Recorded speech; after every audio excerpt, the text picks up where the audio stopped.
আপনি একটি কথা মাথায় রাখবেন যে বাংলাদেশ এবং মুসলিম বিশ্বে যতদিন না পর্যন্ত কোরআন, সুন্নাহ এবং ইসলামী শাসন পদ্ধতি প্রবর্তিত না হচ্ছে, ততদিন পর্যন্ত কোনো দেশেই ইনসাফ এবং ন্যায়ভিত্তিক যে শাসন ব্যবস্থা এটি কায়েম হবে না, এবং দুর্নীতি এবং স্বজনপ্রীতি এবং বিভিন্ন ধরনের সমস্যায় জর্জরিত থাকবেই প্রত্যেকটা দেশ, এবং তারা অধঃপতনের দিকে চলে যাবে যদি না তারা ইসলামের দিকে এবং ইসলামী শাসন ব্যবস্থার দিকে ফিরে আসে।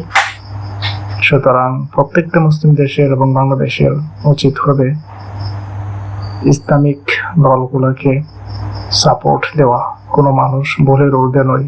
দু একটা ছোটখাটো ত্রুটিকে আপনারা অনেক বড় করে হাইলাইট করবেন না, বরং এটা সংশোধন করার চেষ্টা করবেন এবং তাদেরকে আপনারা সাপোর্ট দিবেন।